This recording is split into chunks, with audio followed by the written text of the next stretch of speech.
As the leaves change, so do we. Autumn teaches us that even though it's difficult, it's still beautiful. We change with the season, even when we don't see it. It's best practice to thank summer for the highs and lows as we move into my favorite season, autumn, and I'm sure it's a longtime favorite of yours too. Speaking of, I'll share low and high energy activities you can witch up this autumn.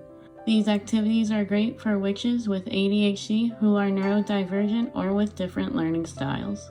Remember, take what resonates with you and leave what doesn't. We're all on our own journey, and what might work for me might not work for you, and that's totally okay. It's part of the process. I'll leave these timestamps in the pinned comment and description. Create playlists related to autumn, Mabon, or Samhain, or all three. This helps immerse you and might even spark some creativity while listening to it.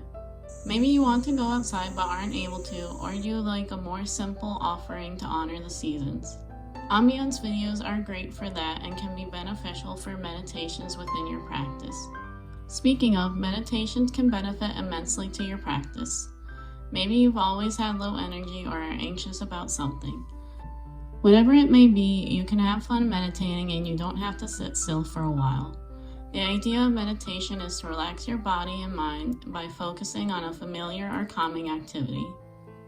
For meditation, you can sing, dance, draw, write, or any other creative activity that calls to you.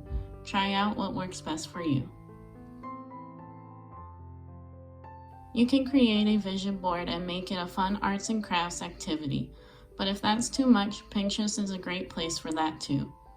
You can make your own favorite autumn mood board to look back and feel inspired again. And if there's anything specific you want to manifest, imagine it coming to fruition while creating your vision board. And when you do have the energy, do the work for your manifestation to come true. There's a quote, I'm not sure from who, but if you do, let me know. The quote is, "There's no work without spell work." When you have the energy, do the work for your manifestation to come true. What are you going to do this autumn or to be more immersive this year? Now, all these activities may be different depending on each witch's energy levels, and that's totally fine. Tarot and oracle readings could also fall under the meditation category. Then think of questions that might help spark ideas for you when you're ready, or guide you in the right direction about a certain situation. Lighting a candle can help you draw energy from there instead of you. After all, energy is all around us. And lastly, journaling is beneficial as it helps get what's stuck in our head out onto paper. This is where you can combine listening to your own seasonal playlist while you journal. Look back at the past month or so, ask yourself some of these questions I'll provide you, or come up with your own and see if anything comes up for you. It could be colors, emotions, words, anything really. Here are some questions for you to consider. What are you most proud of recently? Are you happy with how you've handled a situation that was difficult for you? Did you start taking action on something that's been holding you back? Write down anything that comes to mind. It could be anything from personal, work, or otherwise. Once you're fully recharged, these high energy activities are great for this time of year. I'm sure you've heard the phrase, messy space, messy mind. Cleaning your room or your altar that's been collecting dust for just a few months too long. I think we've all been there, and that's totally fine. And just a disclaimer here, you don't need an altar to be a witch. Take what resonates with you and leave what doesn't. Your room could be your sanctuary, and that's a great place to clear out anything physically or energetically. For me personally, I feel better and more proactive, which helps me start to get out of a rut that I've been in. Clearing out unwanted and stagnant energies can be beneficial not only for your practice, for your body, mind, and soul. Just take it one step at a time and don't overwhelm yourself. Enjoy the crisp mornings or cooler afternoons by walking through your neighborhood safely. Get to know your area better by doing history research before going for a walk in a certain area. This shows the land you live in respect and starts to form a powerful relationship with it. As you walk around, notice what trees or plants are native to your area.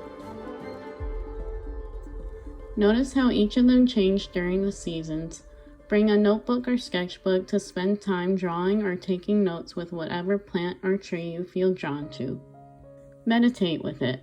Ask it any questions that come up for you specifically during that. See how it responds and if you can feel its energy.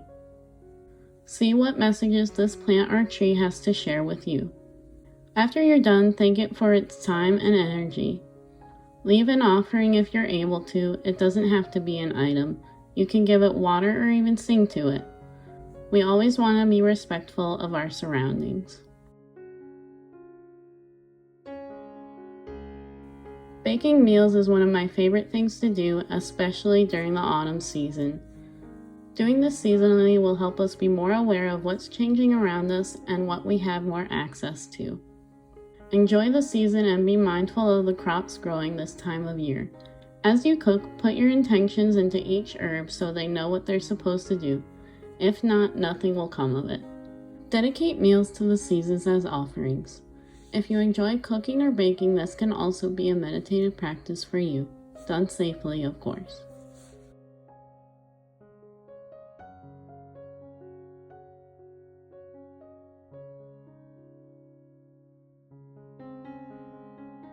Protection spells are always great to start off with and are necessary to learn first and foremost.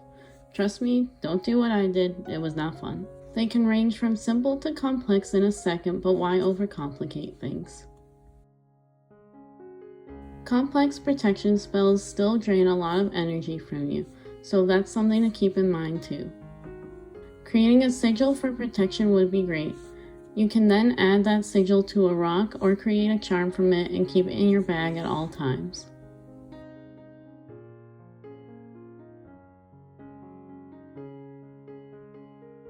If a ritual might be more of what you're looking for, light a candle and use color magic in this too.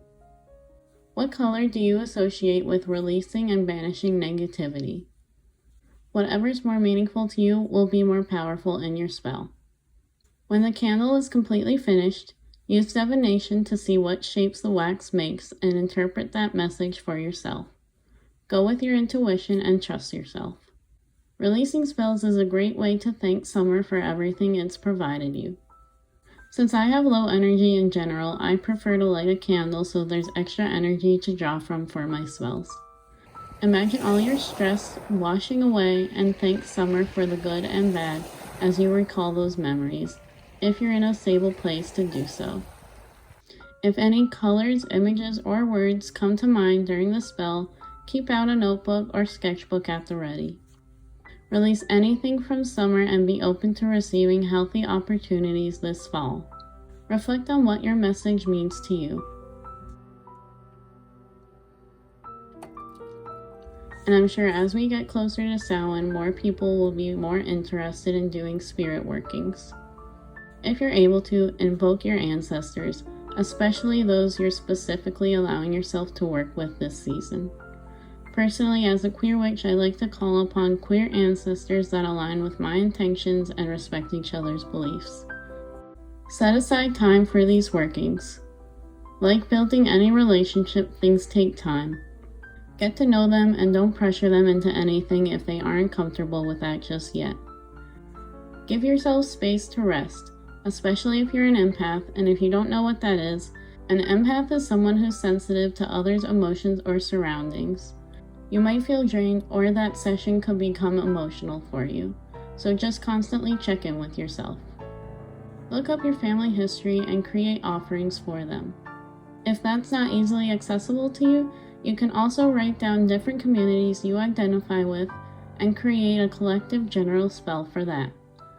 You always want to make sure you have consent on both ends before doing anything, especially if it's someone specific in mind. And if you don't, that's totally fine, just come back and try again later. Now might not be the best time, and that's totally okay. Enjoy the process and don't get overwhelmed. While autumn is about change, it's also about taking things slow. And although it can easily get that way, especially in witchcraft, it's best to take your time. You don't need to learn everything all at once. We want this to be a safe space for us to learn and grow. Let me know your witchy plans this autumn so we can learn and inspire each other.